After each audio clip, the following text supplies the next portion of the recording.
Hello and welcome to Midday Report here on TVP World. I'm your host, Marie Cato.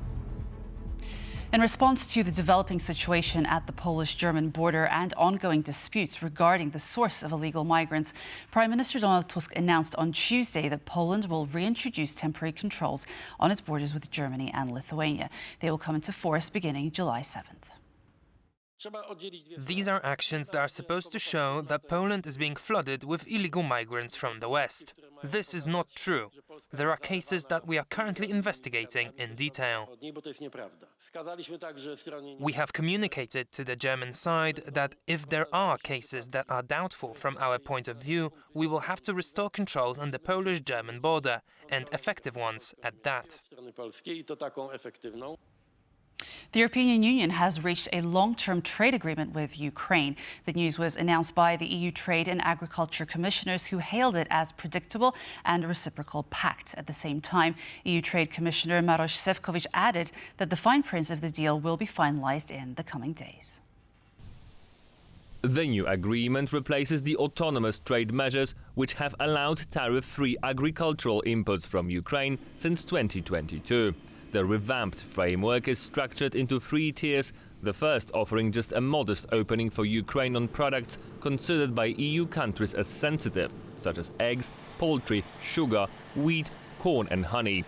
The second tier includes butter, skimmed milk powder, malt, gluten, oats and barley, and will see their quotas increased to match the highest levels reached since the war in Ukraine began. The third group, comprising such items as whole milk powder, fermented milk, mushrooms and grape juice, will be fully liberalized. At the same time, European farmers will get broader access to Ukraine's market, including for pork, poultry and sugar. Russia's drone campaign against Ukraine has broken a grim new record. In June alone, Russia launched over 5,000 Shahed-type drones, setting a disturbing new milestone in the ongoing war. The intensifying wave of drone attacks, which has become a regular feature of the full-scale war, shows no signs of slowing down. In fact, Russia is now capable of launching in a single night the same number of drones it once used to launch in an entire month just a year ago. These kamikaze drones have increasingly targeted Ukrainian cities, killing dozens of civilians and wounding hundreds more in brutal raids. Ukrainian President Volodymyr Zelensky reported that Russia has launched around 28,000 Shahed drones since 2022, with roughly 10% of those fired in June 2025 alone. Often paired alongside cruise and ballistic missiles, these attacks continue to devastate residential areas and critical infrastructure across the country. The International Monetary Fund has completed its 8th review of Ukraine's $15.5 billion support program, unlocking an additional $500 million in funding for the war-torn country. This latest disbursement brings total IMF aid to Ukraine to $10.6 billion. In a statement released on Monday, the IMF confirmed that Ukraine had met all the performance criteria in this review. The disbursement aims to strengthen the country's economic stability amid ongoing challenges.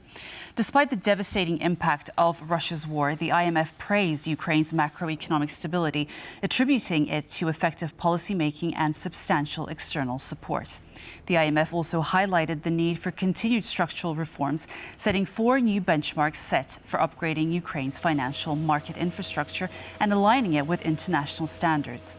Looking ahead, the IMF maintained its 2025 growth forecast for Ukraine at between 2% and 3%, but warned that ongoing wartime pressures will require additional financial measures, including a supplementary budget. Explosions have rocked the Russian city of Izevsk, located in the Udmurt Republic in eastern Russia, a key site for military production. The blasts have caused casualties and disrupted air traffic, authorities confirm. Ukrainian officials reported on Tuesday that the explosions occurred in Izevsk, home to the Izmash electromechanical plant Kupol, a major producer of Russia's Tor missile systems and strike drones. These weapons are critical to Russia's ongoing military operations. Local authorities in the Udmurt Republic confirmed the attacks, revealing that there were fatalities and serious injuries resulting from the drone strikes. The explosions have caused significant disruption in the area, leading to the suspension of flights at nearby airports.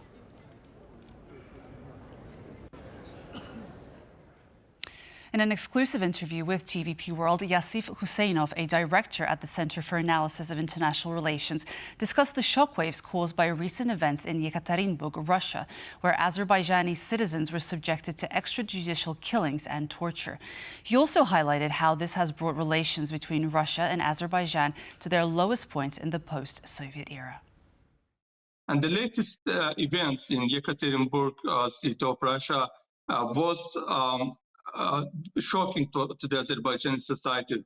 On 27th of June, people were shocked that Russian special forces raided ethnic Azerbaijanis, their apartments, killed ethnic Azerbaijani people extrajudicially, and also tortured them. I mean, yesterday, the dead bodies of the victims were brought to Azerbaijan, and Azerbaijani institutions re-examined them, and they found out that these two people were subjected to torture. Many signs of torture were found out in their dead bodies. And so it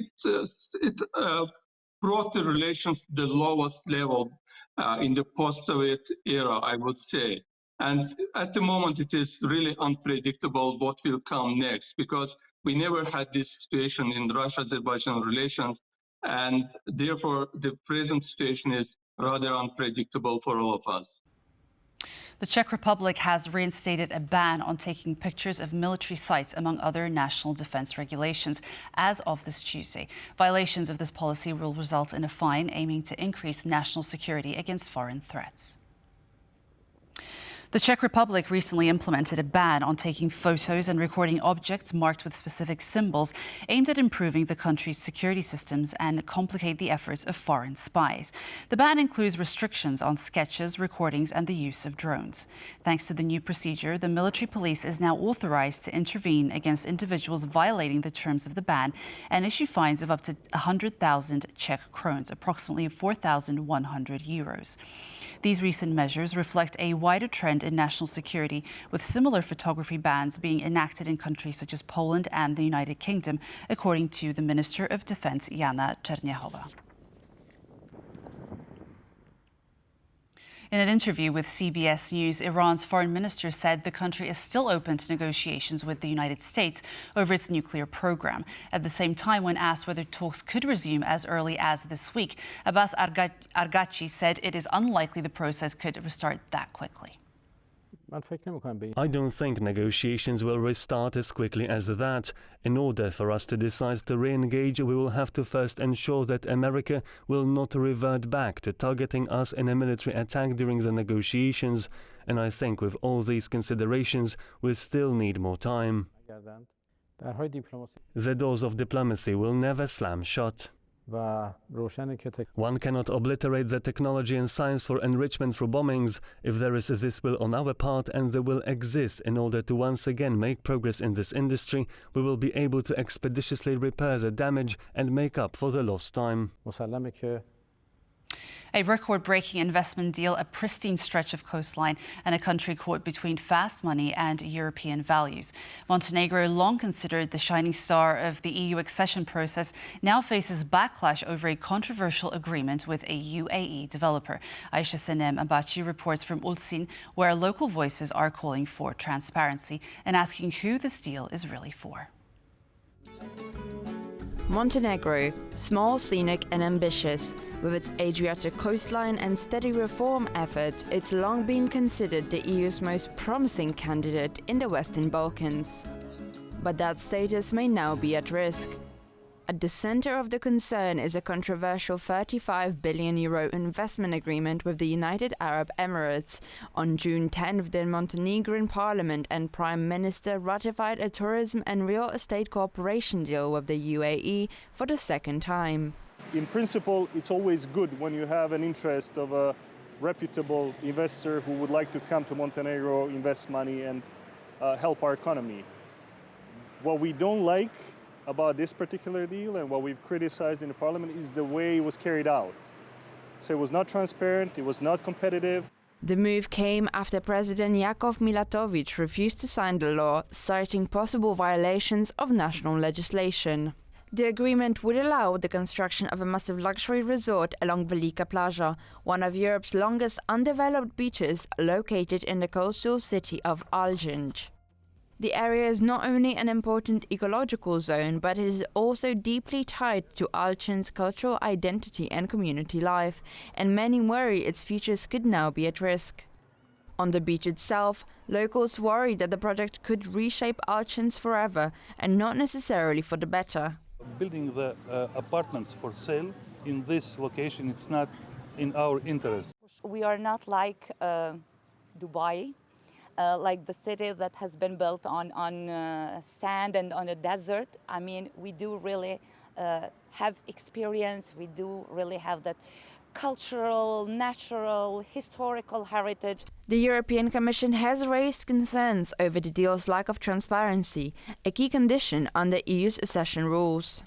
Also, opposition lawmakers like Ivan Vukovic argue that the way the deal was introduced undermines the very principles Montenegro committed to as part of its EU integration process. We thought of it as very problematic in the context of European integration because while we were talking about closing Chapter 5, which is public procurement, we're passing the law which pretty much suspends the public procurement law. But not all officials share this view. The government's chief EU negotiator defends the agreement.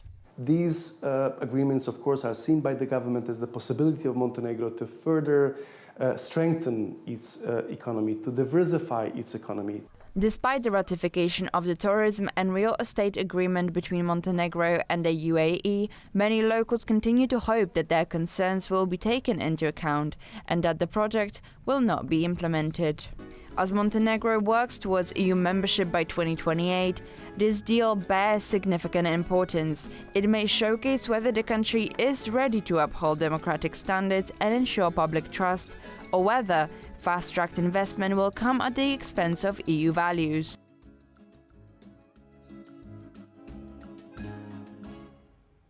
The threat of wildfires looms over southern Europe as the continent faces its first major heat wave this year. Natalia Oriol reports on where the temperatures are most dangerous and which places tourists should avoid at the start of the summer holiday season.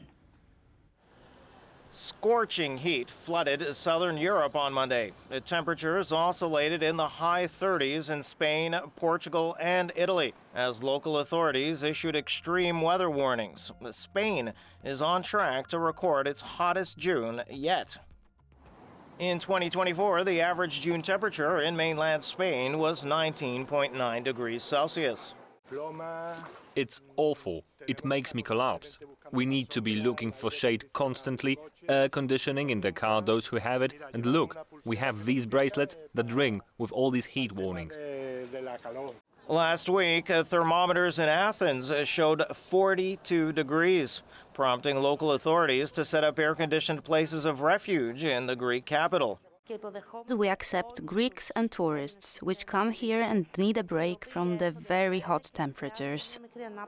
Now, Europe has been no stranger to record temperatures in recent years, and the trend continues. Monday saw the hottest ever start to Wimbledon, the prestigious London tennis tournament, as thermometers displayed 29.7 degrees Celsius, beating the 29.3 degrees recorded in June of 2001. Got the kids out there that are going to be struggling, and it's never, no matter what they're doing at the moment, dramatic changes need to happen because, it's been happening. You've just seen it going on and on and on. And no end to the scorching heat is on the horizon just yet. Poland braces for its time in the sun, as forecasts predict temperatures as high as 37 degrees Celsius on Thursday. This report was prepared for TVP World by Natalia Oriol. And severe weather caused chaos across parts of Italy's Piedmont region on Monday, with landslides and floods disrupting travel and emergency services. Landslides in the Cuneo province trapped 20 people in their cars, prompting rescue efforts by firefighters and helicopter support. In nearby Bardonecchia, flooding from the mountain rivers caused further damage, with 10 people rescued from a building and 4 others from cars swept away by the waters. Tragically, 1 fatality was reported. Emergency services continue to work in the affected areas as they manage the aftermath of the storm. And that concludes Midday Report here on TVP World. Many thanks for joining us, and stay tuned for more on our channel.